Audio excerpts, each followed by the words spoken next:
السلام علیکم ورحمۃ اللہ وبرکاتہ۔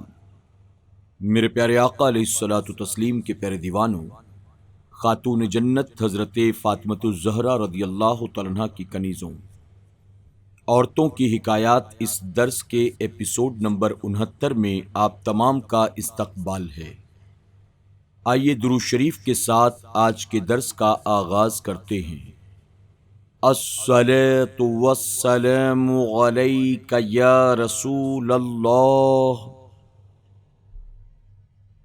الصلاۃ والسلام علیک یا حبیب اللہ،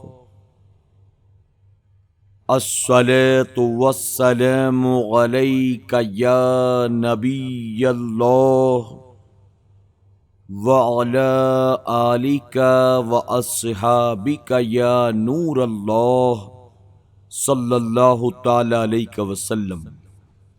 میرے پیارے آقا علیہ الصلاۃ والتسلیم کے پیارے دیوانوں، خاتون جنت حضرت فاطمۃ الزہرا رضی اللہ تعالیٰ عنہا کی کنیزوں، ہم اور آپ عورتوں کی حکایات اس کتاب کے 9ویں باب سے ماڈرن عورتوں کے تعلق سے حکایات سماعت کر رہے ہیں۔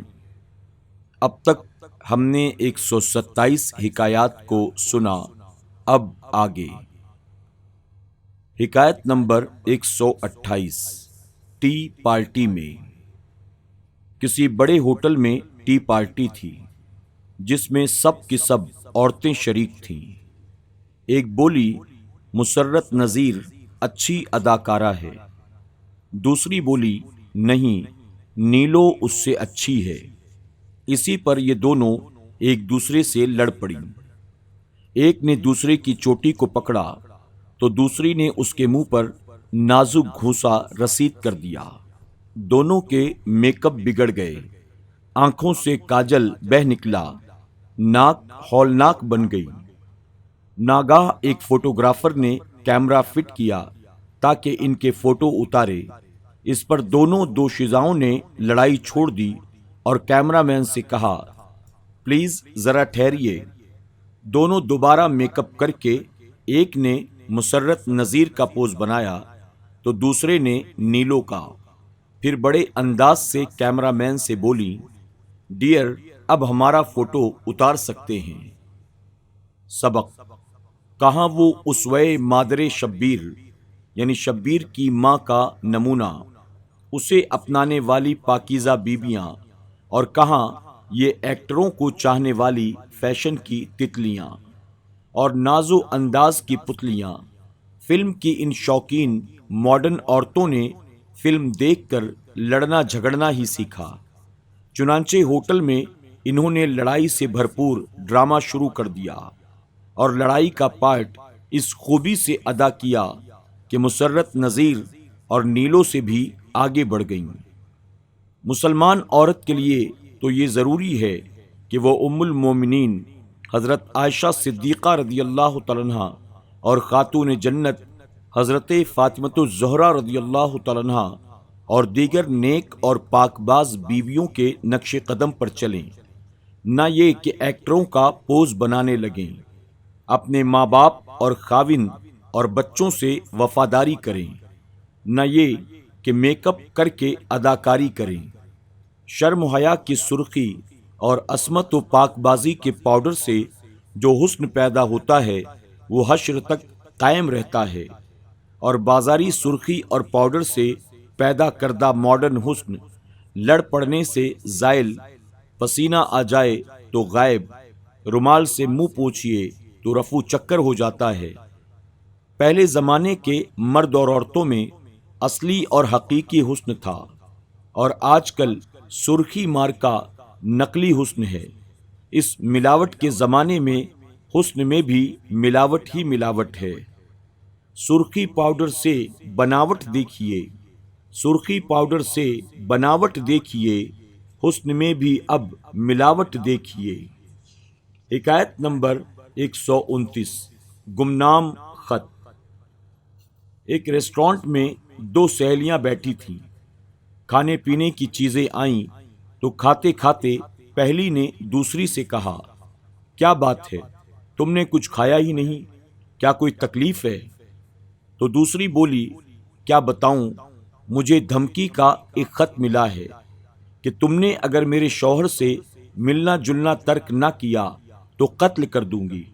بس اسی وقت سے میری بھوک مر گئی۔ پہلی نے کہا، تو تم ملنا جلنا چھوڑ دو، یہ کون سی بڑی بات ہے؟ تو دوسری بولی، مگر مشکل یہ ہے کہ یہ خط گمنام تھا، پتہ نہیں کس شوہر کی بیوی نے لکھا ہے۔ سبق: ماڈرن عورت نہ صرف یہ کہ دین و مذہب کے علمبردار ہی کو پریشان کرتی ہیں، بلکہ وہ خود اپنی ہی دوسری بہنوں کے لیے بھی مصیبت بن جاتی ہیں، حتیٰ کہ اس کی بہنیں ہی اسے گمنام خط لکھنے پر مجبور ہو جاتی ہیں۔ سچی مسلمان عورت کا مرکز مہر و وفا صرف اس کا شوہر ہوتا ہے، یہ نہیں کہ اس کی محبت کے کئی مرکز ہوں۔ لیکن اس ماڈرن ماحول کی بدولت عورت کا مرکز ایک نہیں رہتا، بلکہ اس کے متعدد مرکز بن جاتے ہیں۔ اور پھر مزید ظلم یہ ہے کہ شادی سے قبل ہی یہ ماڈرنیت اختیار کر لی جاتی ہے۔ ایک لطیفہ بھی سنتے چلے۔ لڑکے نے پوچھا، کیا تم مجھ سے محبت کرتی ہو؟ ماڈرن لڑکی نے جواب دیا، یقیناً مجید۔ لڑکے نے حیران ہو کر کہا، مجید؟ میرا نام تو عبد الکریم ہے۔ ماڈرن لڑکی نے کہا، اوہ، مجھ سے غلطی ہو گئی، میں آج سنیچر سمجھ بیٹھی۔ کچھ سمجھے آپ؟ عبد الکریم سے بھی آشنائی اور مجید سے بھی دوستی۔ مجید سے ملنے کا وعدہ سنیچر کے روز تھا، لیکن کسی دوسرے دن کو سنیچر سمجھ کر اسے غلط فہمی ہو گئی کہ یہ مجید ہے۔ اگر صرف مجید و کریم دو ہی ہوتے تو غلط فہمی نہ ہوتی۔